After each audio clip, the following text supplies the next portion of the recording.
Halo, sahabat bisnis profesional. Kembali bertemu dengan saya, Dr. Eko Utomo, di dalam Bisnis Empowerment Talk.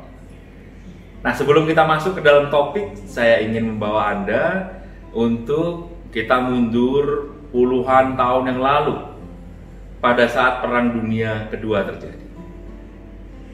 Khususnya di medan pertempuran Jepang. Seperti yang kita ketahui, Kaisar Hirohito dari Jepang menyerah pada akhirnya sesudah bom Nagasaki dan Hiroshima dijatuhkan ke Jepang dan menimbulkan korban ratusan ribu rakyat Jepang. Apa yang didapatkan oleh Jepang sesudah selama bertahun-tahun menjajah Cina, menjajah Indochina, termasuk ke Indonesia? Yang dia dapatkan adalah kehancuran infrastruktur di dalam negerinya, kematian ratusan ribu rakyatnya, dan kemudian ekonomi yang hancur,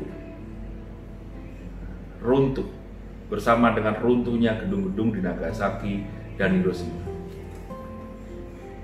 Sebagai pihak yang kalah perang, mereka menyerahkan sepenuhnya pengendalian negara mereka di dalam tangan sekutu, khususnya Amerika. Nah, Amerika yang melihat bahwa Jepang ini mau nggak mau harus dibantu karena merupakan pasar yang baik bagi produk-produk Amerika, mengirimkan seorang ahli ekonomi yang dinamakan Edward Deming. Nah, Edward Deming inilah yang kemudian mengumpulkan para pejabat, mengumpulkan industriawan, mengumpulkan pengusaha, mengumpulkan akademis, dan mengajari mereka sebuah konsep yang dinamakan Deming Wheel. Konsep Deming Wheel itu seringkali disebut menjadi konsep PDCA, sebuah proses continuous improvement, atau di dalam bahasa Jepangnya adalah Kaizen. Nah, apa yang membuat Deming Wheel PDCA itu menjadi sebuah konsep yang sedemikian hebat?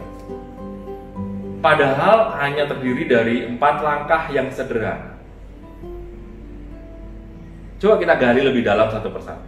Yang pertama, P, plan.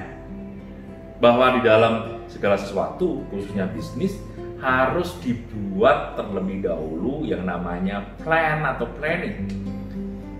Kalau kita lupa membuat plan atau perencanaan, atau membuat perencanaan yang buruk, apa yang terjadi? Yang terjadi adalah seperti kutipan, if you fail to plan, you plan to fail. Jika Anda gagal merencanakan, Anda merencanakan kegagalan. Setuju?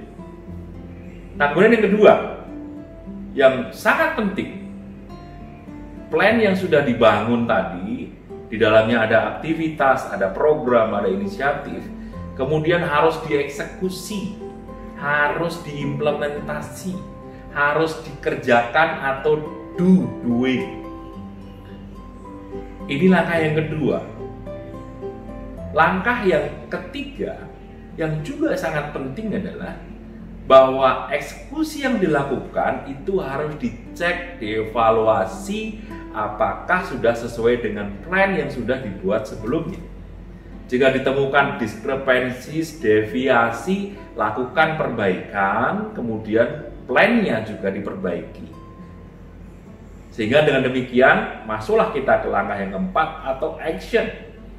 Sesudah perbaikan pada plan dari hasil eksekusi, kemudian kita action kembali, mengerjakan kembali.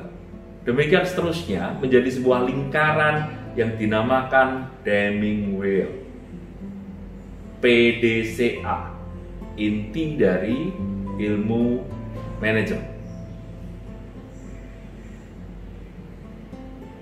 Salam penuh semangat dan tetap sehat.